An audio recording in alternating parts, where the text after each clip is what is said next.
자, 여러분, 솔직해져 봅시다. 서점에 가서 베스트셀러 코너에 서 본 적 있으시죠? 거기 뭐가 꽂혀 있던가요? 아마 10권 중 7권은 성공한 사람들의 이야기였을 겁니다. 나는 이렇게 100억을 벌었다. 아침 5시에 일어나면 인생이 바뀐다. 하루에 책을 한 권씩 읽어라. 그런 책들을 보면서 우리는 가슴이 뜁니다. 아, 나도 저 사람처럼 새벽에 일어나서 명상을 하고 찬물로 샤워를 하고 미친 듯이 독서를 하면 저 사람처럼 부자가 될 수 있겠구나. 저 사람들이 알려주는 성공 방정식만 따라하면 내 인생도 탄탄대로겠구나. 그렇게 생각하고 지갑을 엽니다. 그리고 집에 와서 정말 열심히 따라하죠. 며칠은 뿌듯합니다.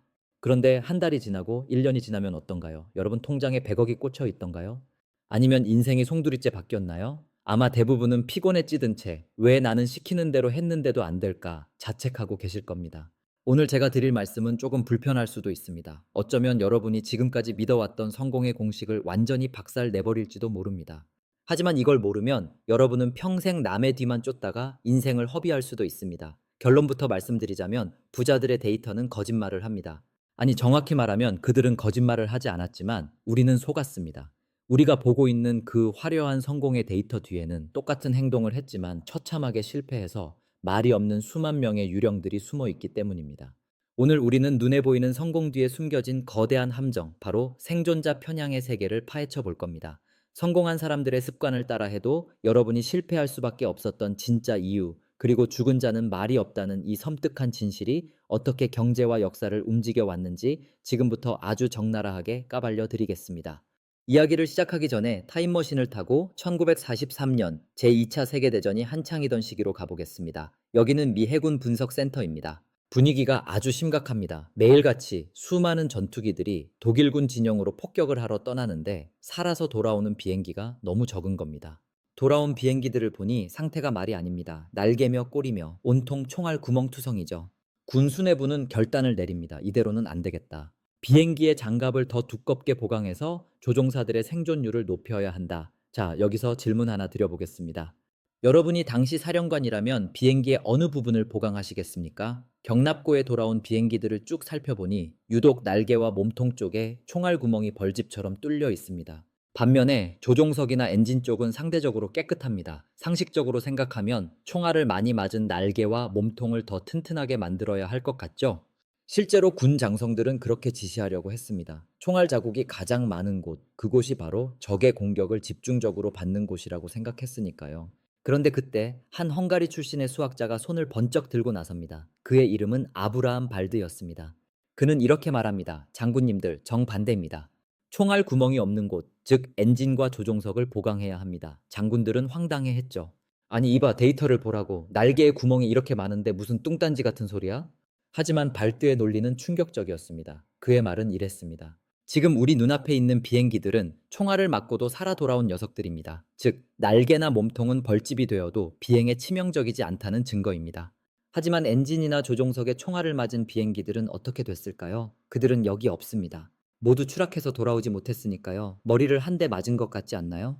이게 바로 생존자 편향의 가장 유명한 사례입니다. 우리는 눈앞에 살아남은 데이터만 보고 판단합니다. 바닷속으로 가라앉은 비행기, 즉 데이터로 잡히지 않는 실패자들은 분석 대상에서 아예 빠져버리는 겁니다. 만약 군대가 장성들의 판단대로 날개 장갑만 두껍게 했다면 어떻게 됐을까요? 비행기는 무거워져서 기동력이 떨어졌을 테고 정작 치명적인 엔진은 그대로 노출되어 더 많은 조종사가 목숨을 잃었을 겁니다. 아브라함 발트는 보이지 않는 데이터를 봄으로써 수천 명의 목숨을 구했습니다. 자, 이제 이 전쟁터의 이야기를 우리네 인생으로, 그리고 서점의 자기계발 코너로 가져와 봅시다. 우리는 스티브 잡스나 빌 게이츠, 마크 저커버그 같은 사람들의 이야기를 듣습니다. 그들의 공통점이 뭡니까? 맞습니다. 대학 중퇴자라는 겁니다. 사람들은 이야기합니다. 학교 공부가 중요한 게 아니다. 과감하게 자퇴하고 자신의 꿈을 쫓아라. 봐라, 저 성공한 사람들을. 그들은 시스템을 거부하고 밖으로 나가서 세상을 바꿨다. 정말 그럴싸하죠. 가슴이 웅장해집니다. 당장이라도 학교 때려치고 차고에 박혀서 창업을 해야 할 것 같습니다. 그런데 여기서 아브라함 발드의 안경을 쓰고 다시 봅시다. 우리는 지금 대학을 중퇴하고 성공해서 억만장자가 된 생존자들만 보고 있는 겁니다. 그렇다면 대학을 중퇴했지만 창업에 실패하고 빚더미에 앉아 편의점 알바를 전전하거나 신용불량자가 된 수백만 명의 사람들은 어디에 있나요? 그들은 잡지 인터뷰에 나오지 않습니다. 서점에서 그들의 자서전을 찾을 수 있나요? 나는 어떻게 대학을 그만두고 인생을 말아먹었나라는 책 본 적 있으세요? 없을 겁니다. 왜냐하면 실패한 자는 말이 없기 때문입니다. 데이터에서 사라진 겁니다. 통계적으로 보면 대학을 중퇴하고 성공할 확률보다 대학을 졸업하고 안정적인 직장을 얻을 확률이 훨씬 높을 수도 있습니다. 하지만 미디어는, 그리고 우리의 뇌는 극적인 생존자의 이야기에만 반응합니다. 이게 바로 성공학의 함정입니다. 성공한 사람이 아침 5시에 일어났다고 해서 아침 5시에 일어나는 것이 성공의 원인이라고 단정 지을 수 없습니다. 왜냐하면 실패한 사람 중에서도 아침 5시에 일어나서 뼈 빠지게 고생만 하다가 망한 사람이 수두룩할 것이기 때문입니다. 하지만 우리는 그들의 데이터를 보지 못합니다. 그래서 아침 5시 기상이 마치 부자가 되는 마법의 주문인 것처럼 착각하게 되는 겁니다. 이걸 조금 더 잔인한 비즈니스의 세계로 끌고 가볼까요?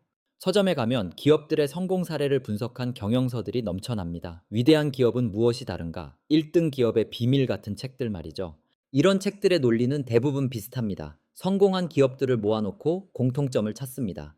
그랬더니 과감한 리스크 테이킹을 하더라. 직원들에게 자율성을 주더라. 문화를 혁신하더라. 그래서 결론을 내립니다. 여러분도 리스크를 감수하고 직원들에게 자율성을 주면 성공합니다. 정말 그럴까요?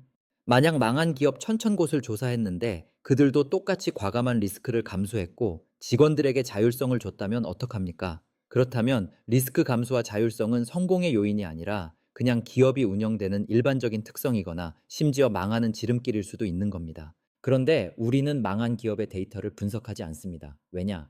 걔네는 이미 시장에서 사라졌으니까요. 인터뷰할 CEO도 없고 분석할 재무제표도 휴지 조각이 됐습니다.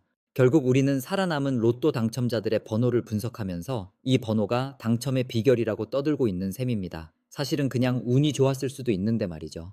이 생존자 편향이 무서운 건 단순히 돈을 못 버는 문제에서 끝나지 않기 때문입니다. 이건 우리의 역사 인식, 심지어는 건축과 의학에까지 영향을 미칩니다. 옛날 건축물들을 보면서 와, 역시 옛날 사람들은 기술이 좋아. 수백 년이 지나도 멀쩡하잖아. 요즘 짓는 아파트들은 30년만 지나도 무너지려고 하는데 말이야. 이렇게 생각하신 적 있죠? 이것도 전형적인 생존자 편향입니다. 옛날에 지어진 건물 중에 부실공사로 지어진 건 이미 진작에 다 무너져서 사라졌습니다. 지금 우리 눈앞에 남아있는 건 그 시대에 지어진 수만 개의 건물 중 가장 튼튼하고 운 좋게 살아남은 극소수일 뿐입니다. 우리는 최상위 0.1%의 생존자를 보며 그 시대 전체의 기술력을 과대평가하고 있는 겁니다. 고대 그리스의 시인 디아고라스의 일화도 아주 뼈 때리는 통찰을 줍니다. 어느 날 친구가 디아고라스에게 신전 안에 걸린 그림들을 보여줬습니다. 그 그림들은 폭풍우 치는 바다에서 신에게 기도를 드리고 살아남은 선원들의 모습이었죠. 친구가 의기양양하게 말했습니다. 보게나, 이렇게 많은 사람이 기도를 드려서 목숨을 구했네. 역시 신앙심은 대단해. 그러자 디아고라스가 조용히 물었습니다. 그렇군. 그런데 기도를 드렸는데도 물에 빠져 죽은 사람들의 그림은 어디에 있는가? 소름 돋지 않으십니까? 2000년 전 사람들도 알았던 이 진리를 우리는 첨단 과학의 시대에 살면서도 까맣게 잊고 삽니다. 주식시장에서도 똑같습니다. 펀드 매니저들이 지난 10년 동안 수익률 상위 1% 펀드라며 상품을 팝니다. 그런데 그 10년 동안 수익을 못 내서 사라진 펀드가 몇 개나 되는지는 아무도 말해주지 않습니다.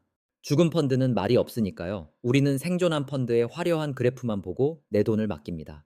그리고 폭락장이 오면 깨닫죠. 아, 내가 속았구나. 그렇다면 도대체 우리는 어떻게 해야 할까요? 성공한 사람들의 말을 다 무시하고 그냥 되는 대로 살아야 할까요?